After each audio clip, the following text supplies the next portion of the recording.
Welcome back. So in this video, I'm going to show you guys how to find all three of the Total Hack magazines. And then after I get them, I'm going to show you how to use them. All right, so let's get started. All right, so our first magazine is here at Walt's Consumer Electronics. It is not too much of a walk from the Corvega assembly plant in Lexington, just east and a little south. So you're going to come over here to start the Automatron DLC. It starts right about over there somewhere with the big shootout. So if you want to wait for that, it'll guide you to it. We're just going to go inside. So unless you're doing a quest in here, there's not going to be anything hostile. So there is a possibility if you do a certain railroad quest where he might send you to kill a Mr. Handy that's going to be up in the office over there. But as long as you don't go up there, he won't even spot you. So it's quite safe in here.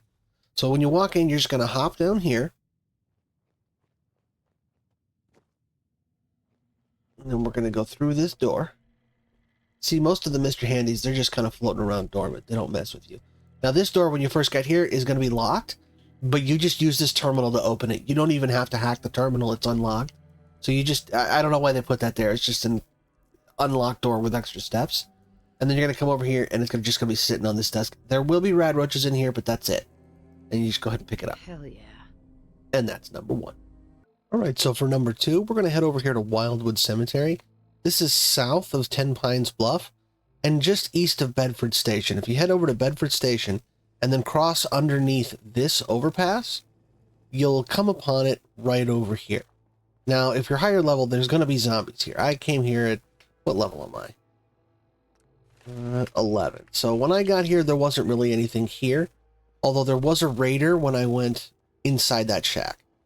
But other than that, it was pretty empty. So you're just going to walk over to this tree right here, come around to the other side, and it's sitting right here. Excellent. And that's number two. All right, so our third one, we're going to go to the Shamrock Tap House. This is by far the most difficult of the three magazines to get. I recommend, like, for me, for example, I came across this way to Bunker Hill and then moved south. So I haven't been to Good Neighbor yet. So my recommendation is when you find the old church, go along the beach. There's a lot less fighting. If you go through town, there's going to be raiders and super mutants and explosives and animals and bugs and stuff. It's just easier to go along the beach. But anyway, once you get here, this is the old Shamrock Tap House. We're just going to go inside, right through the front door. There's going to be lots of raiders in here, so be careful. Alright, so once we get in here, you're going to want to sweep through here and kill all these raiders. I already did all this. There's some mole rats in the basement too that'll chase you upstairs. Now, one thing you're going to want to do before we go and do this is up here on the second floor, in this room, there is a key sitting on this desk that opens that chest and several of the doors in the building. Makes it a lot easier to get around in here. So once you get that key, you want to come back downstairs. I believe this door is locked, but I opened it with the key. And there's the magazine. Nice. And that's number three. And there you go. That is where you find all three of the Total Hack magazines. Now let's talk about how these three work. So each of these magazines comes with an accompanying holotape. Kind of like how when you get a Robco Fun magazine, you get a video game holotape. Well, these give you hacking holotapes that you can use to hack Protectron's turrets and spotlights. Here, I'll show you how they work.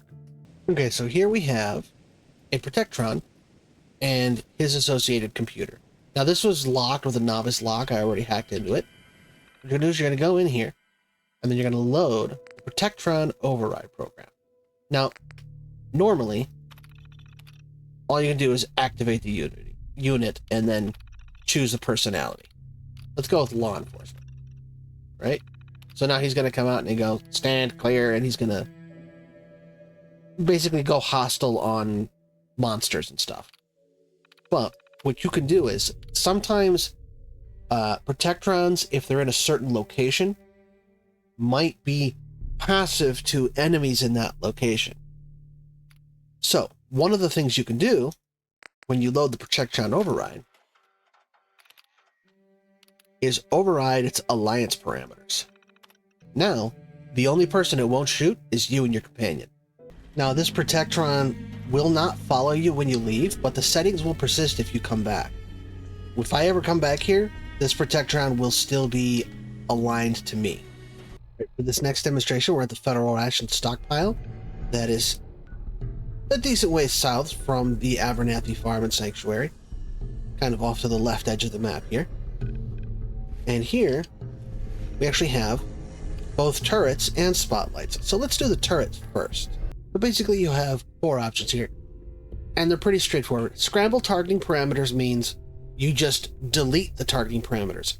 Currently, the targeting parameters are so that it attacks you and not the raiders. If you do the scramble, it'll just attack everyone.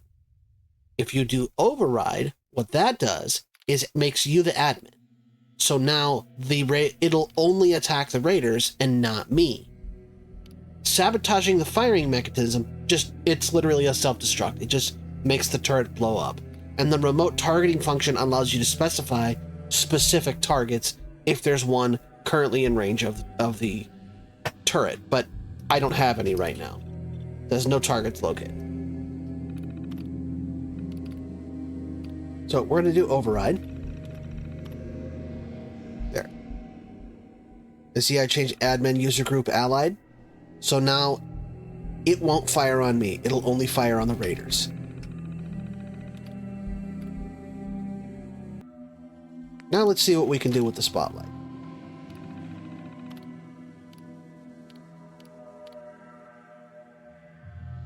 So again, override changes it so that it doesn't detect you. It actually helps you by pointing the light at the raiders instead of you. And then clear detection just makes it point the light at everyone. And of course, sabotage makes it explode. We're going to do sabotage.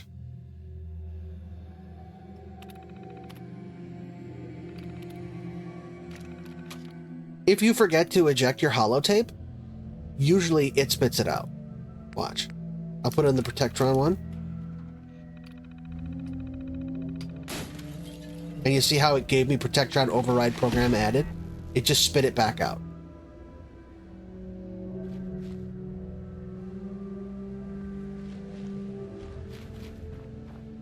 See how the turret... Getting paranoid. There ain't nothing here. The turret went hostile on the raiders, so they destroyed it.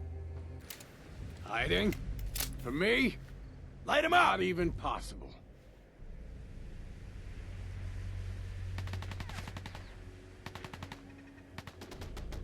See, the turrets are attacking the raiders.